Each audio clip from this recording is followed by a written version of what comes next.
আচলতে আপোনালোকে নিশ্চয় গম পাইছে যে ভাৰতৰ প্ৰধানমন্ত্ৰী নৰেন্দ্ৰ মোদী ডাঙৰীয়াই তেখেতৰ যি নেকি মানে ৯টা বছৰীয়া কাৰ্যকালৰ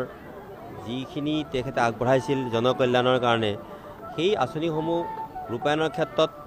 কি ধৰণে আগবাঢ়িছে আৰু কি ধৰণে আকৌ আগবঢ়াব পাৰি যিসকলে পোৱা নাই সেইসকলে পাবৰ ব্যৱস্থা কৰিবৰ কাৰণে আৰু যিসকলে নাই পোৱা সেইসকলক মানে যিসকলে পাইছে যদি কিবা অসুবিধা হৈছে নেকি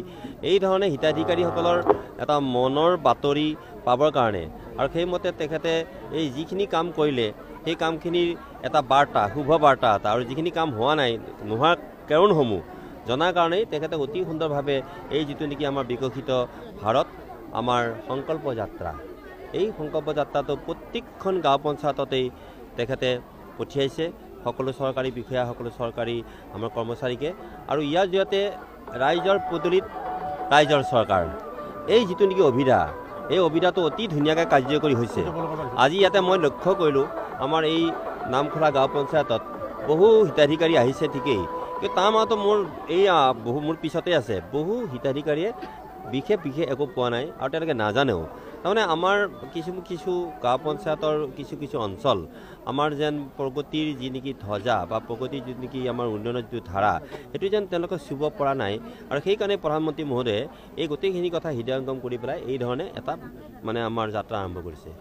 প্ৰধানমন্ত্ৰী নৰেন্দ্ৰ মোদী ডাঙৰীয়াক ধন্যবাদ দিছোঁ আৰু অসমৰ মুখ্যমন্ত্ৰী তেখেতক ধন্যবাদ দিছোঁ শ্ৰীবাজাৰৰ বিধায়ক তেখেতক মই ধন্যবাদ দিছোঁ তেখেতে আমাৰ নামখোলা পঞ্চায়তটো যিহেতু আমাৰ কলাগাঁও সমষ্টিত পৰে তেখেতে কলাগাঁও সমষ্টিত পৰাৰ পিছতো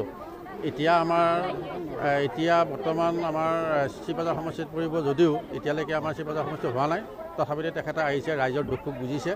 মই এইটো কাৰণে ধন্যবাদ দিছোঁ যে ভাৰতৰ প্ৰধানমন্ত্ৰী নৰেন্দ্ৰ মোদী ডাঙৰীয়াক এইটো কাৰণে ধন্যবাদ দিছোঁ তেখেতে যে আমাৰ ৰাইজে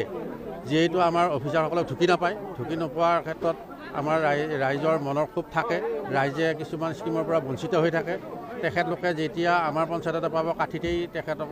আমাৰ অফিচাৰসকলক পাব তেখেতলোকৰ মনৰ কথা আজি ধুনীয়াকৈ প্ৰকাশ কৰিব পাৰিছে প্ৰকাশ কৰিব পাৰি ৰাইজ সন্তুষ্ট হৈছে সেইকাৰণে মই আমাৰ মাননীয় আমাৰ অসমৰ মুখ্যমন্ত্ৰী তেখেতক মই ধন্যবাদ দিছোঁ তেখেতে যিটো পদক্ষেপ এই পদক্ষেপৰ ৰাইজত উপকৃত হ'ব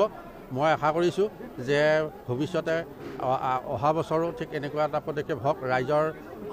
লগত চৰকাৰৰ অফিচাৰবিলাক জড়িত হওক যিহেতু আমাৰ চৰকাৰৰ ৰাইজৰ সাধাৰণ ৰাইজ অফিচাৰসকলৰ ওচৰত গ'লে কেতিয়াবা তিতাকে হাঁহ খাবলগীয়া হয় এই তিতাকে হাঁহটো খাবলগীয়া